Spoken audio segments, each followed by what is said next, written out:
Hello everybody and welcome to another video. Today I would like to talk about a topic that I have been struggling. Basically, you see the title. I have gotten a GPU and I got the Gigabyte Aorus Masters 3070 at a reasonable price. And in this video I want to go over some stuff about it. I want to go over what avenues it took to get this GPU, and what avenues I recommend and what don't recommend, and overall the whole environment in general, which has been a rough time, but yeah, I'd like to talk about it, and let's get right to it.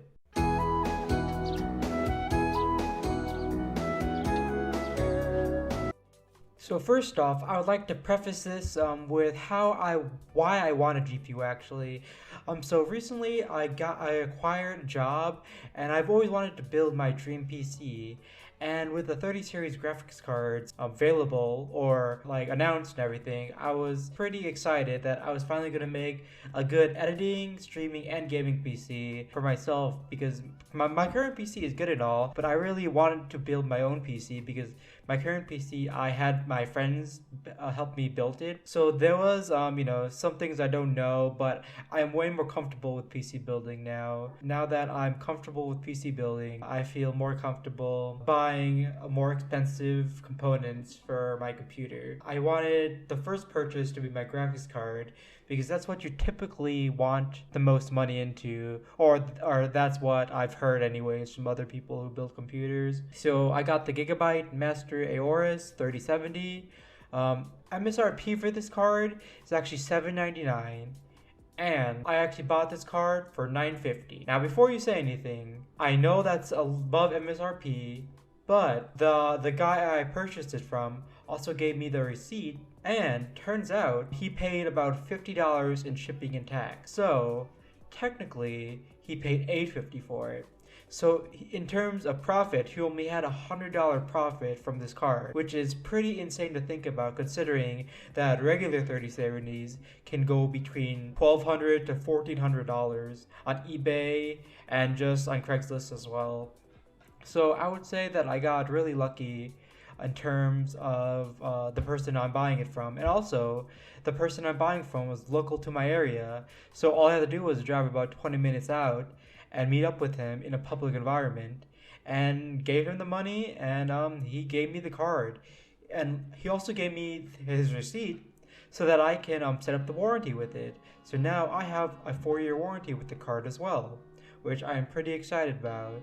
That's my preface of why I wanted the card, and so let's get into some of the avenues I took in order to attempt to buy a graphics card in 2021.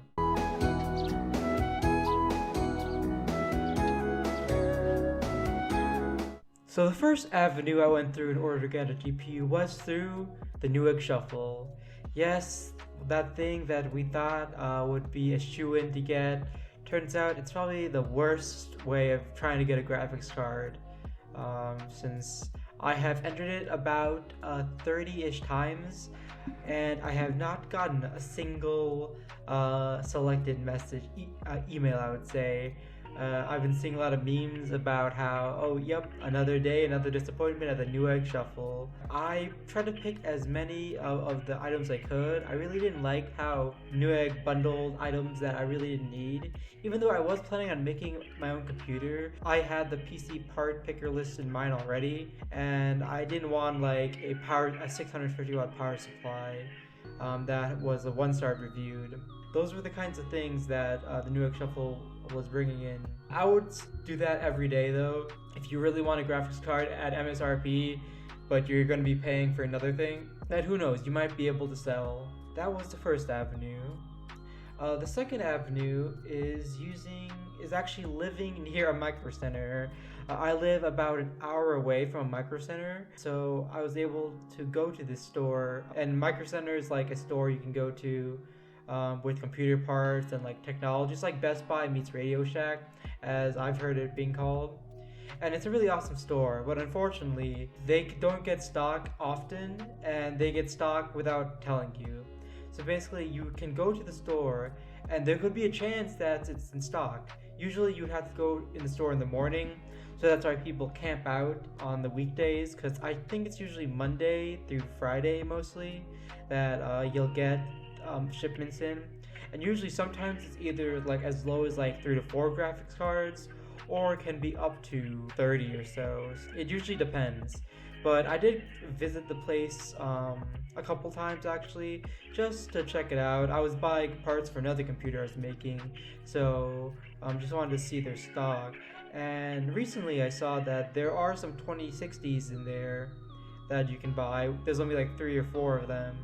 But if you live near Micro Center, that's also a good place to check out. So before I mention my main suggestion in order to get a graphics card, I would like to mention that I would avoid scalpers, eBay, and Craigslist. I don't think it does any good, honestly, because Craigslist is way more anonymous than Reddit is. But with Reddit, if you don't follow the rules, then you could get banned or be on the scammers list. I wouldn't go those routes. Like, it's hard to get a graphics card, but I would not pay scalper prices that are double the price. Maybe $100 more or $150, but not the thousands that they're asking right now. Maybe, and plus I don't know if you do, but you might not even have the money for it, so it's not worth taking a loan out to get a graphics card. I would say my suggestion for the best way of getting a GPU would be through Reddit. And yeah, I know what you're saying, just let me speak about it. I use 2 different subreddits. Actually, I use one, but I found another one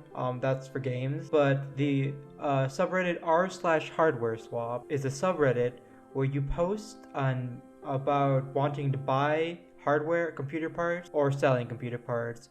You could either buy them and ship them, or sell them local as well, or buy them local. What I did is I put out a post saying I would like to buy a graphics card, a 3070, for around $800 to $900. And I know that's still above regular MSRP for the Founders Edition, but I felt that that was the best and most reasonable thing I could say. So I put the post up, then a couple hours later actually, some guy tells me, yeah, I'm local to your area because I put my zip code down. He's willing to go for 1,000. And at that point I was like, yeah, no way, I'm not going for 1,000. I said max 900. But then I got him to bargain down to 950, which is still a lot, but the guy paid $850 for it in total. So I thought that was a pretty good deal. So then I met up at like a public area, which you should always do. Meet up at like the parking lot of a store or just anywhere public, just for safety. And also, COVID-19, right? Luckily, I was able to buy a full-on graphics card. I got the Aorus Masters that you saw at the beginning. It's probably going to be sitting on the shelf for a bit until I get all the other parts. But I'm pretty excited that I can finally start building my computer. And I also bought a PS4, which I know the PS5 came out, but I got a really good deal on the PS4 plus Spider-Man for only $125. So, you just gotta keep looking through the subreddit. There might be a guy who sometimes sells them for MSRP value because he's being nice. And so there are people out there who are willing to sell you cards at MSRP, but you just gotta be patient, and they're few and far between. So I would say just make posts about buying them if you want. Maybe increase the amount you want to pay if you really need a card, or just wait because sometimes people will come through and will be like, yeah, I don't need this card, so I'm just gonna sell it at MSRP because I hate scalpers. And so I would keep browsing through the subreddits. So the subreddits of r/hardware swap is the main one. For games, I actually bought a Game Boy and some PS4 games from r/game sales, and these are like from regular normal people. And I know you can, don't trust people on the internet, but with this subreddit, you can look at the person's history and to see if they've even traded or are they even active in the community. And more than likely they are, because they go on the subreddit. It's pretty well trusted, and they usually ban people immediately if they scam someone once. So that's it. Yep, I would recommend going to r/hardware swap and just scouting that Reddit till you've get lucky with somebody who's willing to sell you around MSRP, or maybe increase your maximum budget by like, I don't know, $100 to $150. Yeah, there's not really a 100% way of doing this. Like, just increase your odds the best you can. That's all you can really do. Go to every avenue. If you are complaining about not getting a graphics card, but you aren't doing anything about it, I feel like you not really have the right to complain until, you know, you've gone through at least most of the avenues that you can. So that's my thoughts on the situation. I'm gonna be doing a PC build in the coming months when I get all my parts, so I'll be documenting that. And I will be in the works. I'm doing a Super Mario Odyssey documentary on my journey through it and how I've gotten kind of addicted to playing the game. And so those are some general updates from me. But yeah, I hope you enjoyed the video. Subscribe and like the video if you like it. Dislike if you didn't. Subscribe to the channel and hit that bell icon to get that notification. Am I right? Okay, probably not, but yeah, I hope you guys liked the video. Comment down below on your journey through getting a graphics card, what card you want, and just, maybe give some advice to those who probably need it as well. I know it's a tough time out there, but, patience is virtue, I guess. Thanks for watching, and peace!